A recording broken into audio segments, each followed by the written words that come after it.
The moon was quiet, but the silence felt heavy. Broken cargo containers lay scattered across the surface, their metal shells dented from past storms and minor skirmishes. Rovan Hale moved carefully, his boots crunching against the gray dust. He had been a security worker for years, escorting convoys and protecting miners. He thought he had seen danger before, but nothing like this. Suddenly, a sharp hum cut through the air. Rovan froze. The sound came from above, fast, mechanical, deadly. He looked up and saw them, a squad of alien ships descending. They were sleek, black, and silent until they fired. Energy blasts tore through the storage area, throwing crates and debris in every direction. The miners screamed and ran, but the attackers did not aim to steal ore. Their eyes were on something small, something hidden. Rovan crouched behind a half-collapsed container and scanned the area. There, among the broken crates, he saw a tiny shape. It was moving, weakly, shivering. A dragon hatchling. Small, fragile, covered in pale scales, with wings too thin to fly yet. Rovan's heart raced. Dragons were forbidden in most systems. They were hunted and feared. Even the idea of sheltering one could get a human executed by galactic law. The hatchling looked at him with wide, frightened eyes. Its tiny claws scratched at the ground as if asking for help. Rovan swallowed hard. He knew the attackers would not stop until it was dead. He could run, disappear into the shadows, and leave the hatchling to its fate. But he did not. A second squad of alien raiders landed nearby. They moved fast, their weapons trained on the crates. Rovan gritted his teeth. There was no time to think. He charged, lifting a fallen crate and shielding the hatchling. "Move!" he shouted, grabbing it carefully. Its little body was heavier than it looked. Its wings flapped weakly, making small, panicked sounds. Energy blasts tore past him, sending sparks and fire into the metal wreckage. One hit the ground near his foot, blowing dust into the air. The hatchling clung to him tightly. Rovan felt the heat singe his armor, but he could not stop. He moved toward the shadow of a collapsed hangar, hoping to put distance between them and the attackers. The hatchling's tiny head pressed against his chest. Its eyes shone with a strange light. Rovan had no time to wonder why. The raiders were fast, too fast. One of them leaped over debris, firing a beam directly at them. Rovan acted on instinct. He threw himself over the hatchling, letting the blast hit his armor. The metal screamed, heat burning through layers, but it held, just enough. He felt pain, sharp and sudden, but he did not cry out. Not yet. Another raider approached, but Rovan swung a heavy pipe he found nearby. It connected with the alien's leg, knocking it down. The hatchling squirmed, wings flapping, trying to escape the danger. Rovan adjusted his hold. "I've got you," he said quietly, though the words barely left his mouth over the chaos. The attackers hesitated for a moment, confused by his resistance. Humans rarely fought like this. Most would have fled. But Rovan's eyes were fixed on the hatchling. His arms refused to let go. He felt something inside him tighten, a strange, powerful determination. If this small creature lived, it might change everything. A sharp explosion rocked the hangar, sending Rovan and the hatchling tumbling to the ground. Dust filled his lungs. He coughed, gagged, but kept the hatchling pressed to his chest. Its tiny claws dug into his armor, holding on as tightly as he held it. He looked up and saw the raiders preparing another attack. He could not survive another blast. A part of him accepted the truth in that moment. He was human. They were stronger, faster, more numerous. He could not fight forever. And yet he would not give up. Not for himself. Not for the hatchling. The raiders fired again. Energy tore through the air, striking the ground near them. Rovan felt his body lifted and slammed to the metal floor. Pain shot through him, sharp and blinding. He could barely breathe. His vision blurred. But when he looked down, the hatchling was still alive, pressed against him, tiny wings trembling. Its eyes met his. He saw trust there, hope, something fragile yet fierce. And then, as the dust settled, he realized something. The galaxy was looking away. Nobody would know about this moment, nobody would remember who lived and who died here. The miners were gone, the station would be forgotten, the raiders would leave, thinking the threat destroyed. Only he and the hatchling remained, locked in this brief, silent eternity of danger and choice. Rovan's strength was fading. His armor was scorched, his body screaming from injuries. He could not move. He could only hold the hatchling as tightly as he could. "It's okay," he whispered. "You're safe, for now." A sudden shadow passed above. The raiders left as quickly as they had come. Rovan's body sagged, his energy gone. The last thing he felt was the hatchling pressing against him, warmth against his chest. A strange, soft glow filled his vision. The world went dark, but the hatchling's eyes never left his. Somewhere in the galaxy, a force older than stars had watched. It noticed the choice Rovan made. A human who gave his life to protect something hated, feared, and almost extinct. That choice would not be forgotten. Not by the stars, not by the dragons, and not by the universe itself. When the galaxy looked away, Rovan Hale stayed. Rovan's body was gone, or so the galaxy believed. They recorded him as dead on that dusty moon, lost beneath the fire and broken metal. But death, as it turned out, was only the beginning. Rovan did not wake in a hospital or in a morgue, or in any place humans recognized. Instead, he drifted in a strange darkness, weightless and quiet. He could feel himself, but he could not move. He could hear voices, soft at first, almost like whispers in the wind. They were not words, but memories, emotions, ideas older than anything he had learned on Earth or in the stars. They filled him, pressing on him, shaping him. A warm light began to glow around him, soft and pulsing. Rovan's mind tried to grasp it, tried to understand what was happening. It felt alive, almost like the heartbeat of a planet. And then, through the glow, he sensed it, a presence. Not human. Not alien. Something older, something that remembered the galaxy before humans or dragons existed. He heard the faintest sound, a voice in his mind that did not speak but seemed to mean, "You protected the innocent. You gave your life when you could have run. That choice cannot be undone." Rovan tried to move, to open his eyes, but his body was not his own. It was different, changed, rebuilt by something far beyond human technology. Slowly he felt a new strength coursing through him, unlike anything he had felt in life. It was calm, powerful, and patient. The hatchling was still alive somewhere, he knew it in his bones, and somehow the world had given him a chance to return. When his eyes finally opened, he was lying in a strange chamber. The walls glowed with soft light, covered in symbols that seemed alive, shifting and moving when he tried to focus. He could feel the hatchling nearby, tiny movements brushing against his arm. Rovan reached down and saw it, alive, weak but breathing, wings trembling. Its eyes shone like stars, and it looked at him with something like recognition. "Veilrix," Rovan whispered, naming it instinctively. The hatchling responded with a small, chirping sound. It pressed closer to him, and for the first time Rovan felt the weight of his body, not as fragile human flesh, but as something stronger, something made to endure. He rose slowly, testing his new strength. His bones felt different, reinforced but light. His muscles were stronger, yet flexible. His skin tingled with energy. And, most strangely, he could sense the world in a way he never had before. He could feel the hatchling's heartbeat as if it were his own. He could sense movement beyond walls, beyond doors, even beyond the room itself. It was as if the universe had given him a gift. He could feel danger, life, and intent before it happened. A low hum filled the chamber, and from the shadows came figures he had never seen. Tall, thin, their scales glimmering in colors no human eyes could describe. Their eyes were deep, intelligent, filled with age and knowledge. These were dragons, not the monsters the galaxy feared. They moved gracefully, circling him, examining him, and then stepping back. One spoke, not aloud but inside his mind. "You gave your life for one of ours. That bond cannot be broken. You are ours now as we are yours." Rovan tried to speak, but no words came. Instead, he felt the meaning sink into him. He was changed. He was not fully human anymore. He had been rebuilt using a combination of human neural tech and dragon life force. A combination forbidden across the galaxy. His body could heal quickly. His mind could think in ways no human could. His senses could detect threats and allies alike. He was alive, yes, but in a form the galaxy would not recognize. Veilrix nudged him with its tiny snout.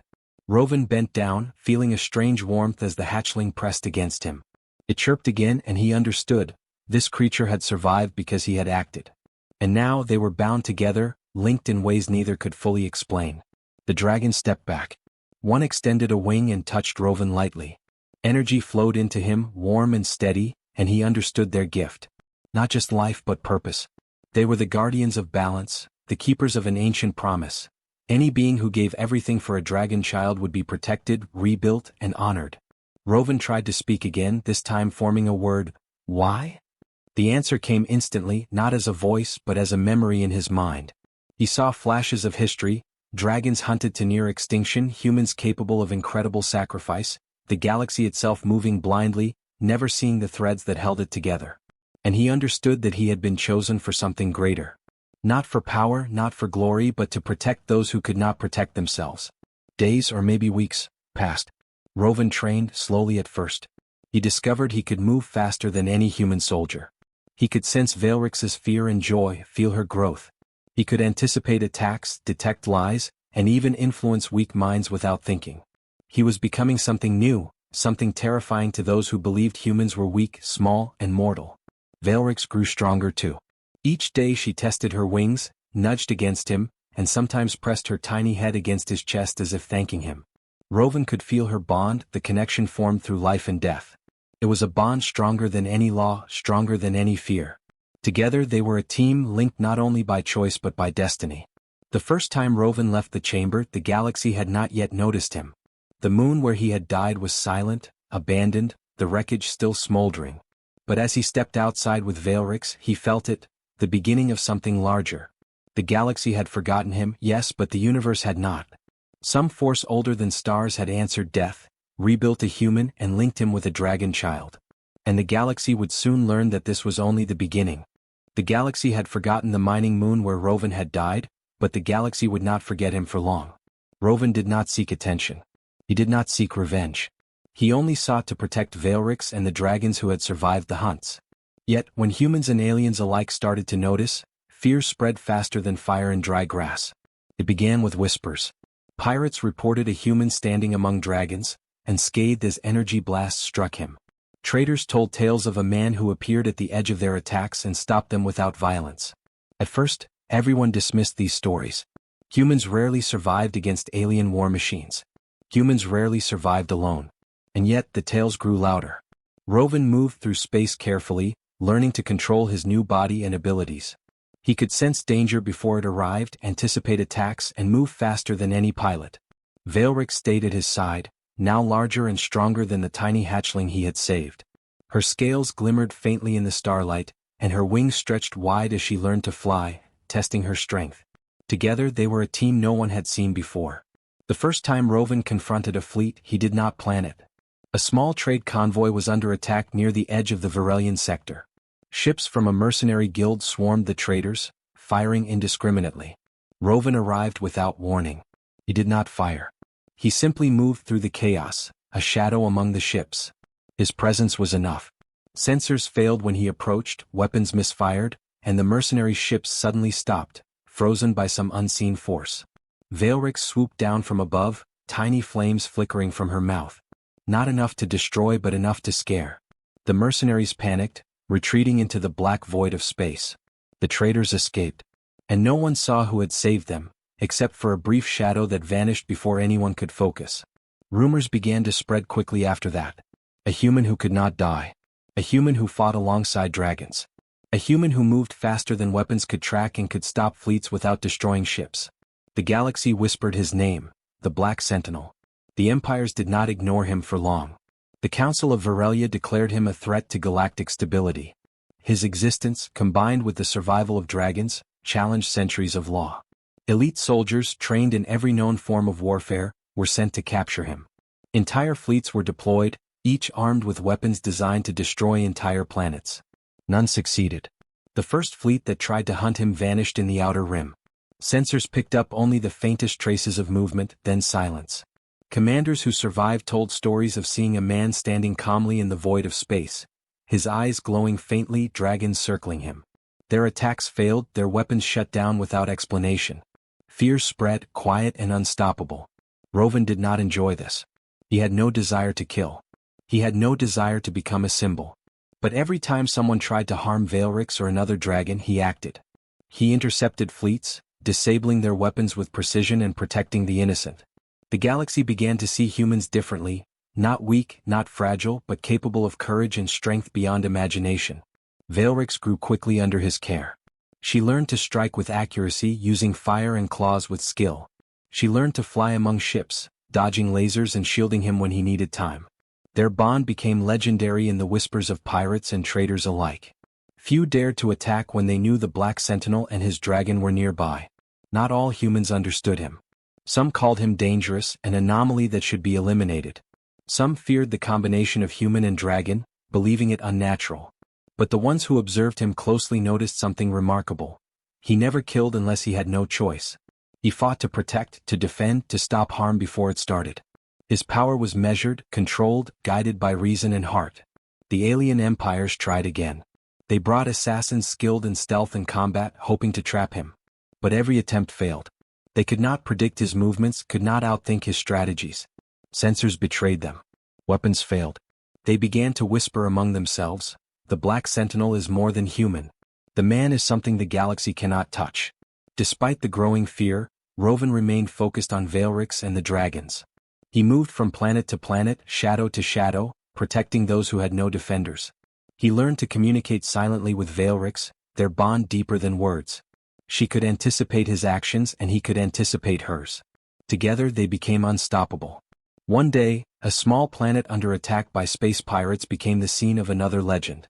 Ships fired relentlessly, expecting to crush resistance.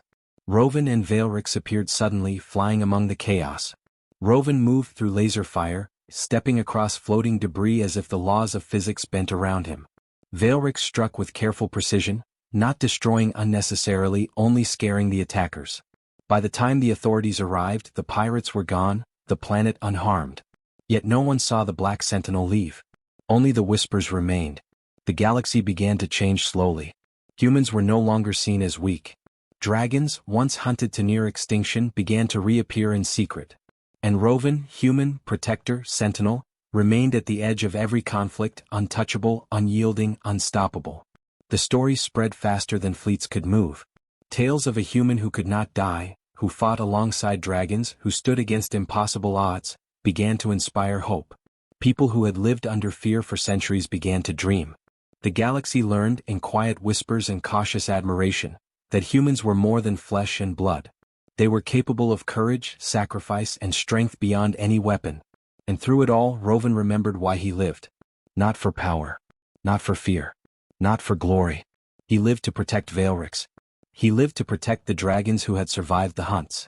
And in doing so, he became the protector the empires could not kill. The galaxy was beginning to understand that when a human stood for something greater than themselves, no empire, no weapon, no force could stop them. The galaxy had learned to fear Rovan Hale, but most did not yet understand why. Stories of the Black Sentinel and the dragon Veilrix spread like fire, whispered in every spaceport, every fleet, every dark corner where mercenaries and pirates gathered. Yet the empires believed they could control him. They believed that numbers, fleets, and weapons could destroy a human and a single dragon. They were wrong. The Council of Varelia had grown impatient. Rovan's actions were not random. They were strategic, precise, and merciless in their efficiency, not in killing but in stopping attacks. Each time a fleet tried to capture a dragon sanctuary, it vanished without warning. Each time a trade convoy was attacked, it emerged unharmed. The Council could not understand how a single human could change the outcomes of battles they had studied for centuries. They decided on a final solution: a united armada, the largest the galaxy had ever assembled. Hundreds of warships, armed with energy cannons capable of destroying cities, were deployed. Elite soldiers trained in every form of warfare would lead the attack. The target was simple: the dragon sanctuaries and the human who protected them. They believed numbers would win. They believed they could crush resistance. They were about to learn the truth. Rovan did not fear the armada. He had trained for this moment. He had anticipated it, measured it, and prepared. Veilrix circled him, wings spread wide, her scales glowing faintly with energy. The bond between human and dragon had grown stronger every day. They did not need words to communicate. A tilt of the head, a shift in posture, a glance, everything was understood. Together they were a single force, faster and sharper than the empires could predict. The fleet opened fire as they entered the system. Energy beams tore through space, targeting the sanctuaries with deadly precision. Rovan and Veilrix moved as shadows. Ships fired, sensors scanned, commanders shouted orders, but nothing worked. Rovan anticipated every move. He stepped where they expected him not to. Veilrix struck where no weapon could reach. Their attacks were not meant to destroy but to disable, to confuse, to stop. From the bridge of the lead ship, Admiral Kale watched in disbelief. Every attack failed. Every strategy Rovan predicted. His soldiers were panicked, unsure how a single human could move faster than fleets, stronger than weapons, smarter than generals. Kale realized too late that this was not a human error. They were facing something beyond human understanding. Rovan did not speak. He did not need to. He moved through the fleet like a storm. Ships were disabled without destruction. Soldiers found their weapons useless. Communication networks jammed not by technology but by his presence. It was as if the galaxy itself bent around him. Veilrix followed, her fire precise, her claws striking only where necessary to stop machines. The fleet became chaos, not from violence but from impossible precision. Rovan opened a channel, calm and clear. His voice echoed across the fleet, carrying not threats but truth. "You hunt what you do not understand," he said. "You believe dragons are monsters. You believe humans are weak. You are wrong. I died protecting this hatchling. I have returned not for war but to show you what humans can be when we fight for life, not for conquest. Stop your attack and leave. Or continue and you will fail." The commanders laughed at first, thinking it a trick. They fired again. The results were immediate and devastating to their confidence. Ships lost control. Systems failed. Soldiers froze in confusion. They had expected chaos but not this precise, impossible control. Rovan and Veilrix were everywhere and nowhere at the same time, moving with a coordination the galaxy had never seen. Admiral Kale realized the truth. Humans were dangerous not because of their weapons, not because of their technology, not because of their fleets. Humans were dangerous because of their choices. Because one human, willing to risk everything for another life, could defy the galaxy itself. The fleet attempted to regroup but Rovan anticipated it. Veilrix soared through the formations, her fire illuminating the darkness. Ships malfunctioned, weapons shut down, communication failed. Not one human or dragon was harmed. Every attack was precise, minimal, calculated to stop destruction. Rovan's presence alone reshaped the battlefield. By the time the dust settled, the armada was forced to retreat. No planet was destroyed. No dragon was lost. The human had stood against hundreds of ships, elite soldiers and superweapons, and the galaxy had learned a lesson it would never forget. Humans were capable of courage, intelligence, and precision beyond any expectation. When they fought for life, not power, they became unpredictable, unstoppable, dangerous. In the aftermath, whispers spread across space faster than any fleet. Humans were not merely fragile creatures. They could inspire dragons, lead fleets to failure, and protect life with an intensity that no alien mind could fully understand. Children told stories of Rovan and Veilrix. Soldiers told tales of ships disabled without destruction. Traders spoke of hope returned to systems that had long lived in fear. And Rovan, as always, remained focused on the hatchling. Veilrix nudged him gently with her snout, wings folding around him protectively. He did not smile. He did not boast. He simply remembered why he had returned. Not for fame. Not for glory. Not for revenge. He returned to protect those who could not protect themselves.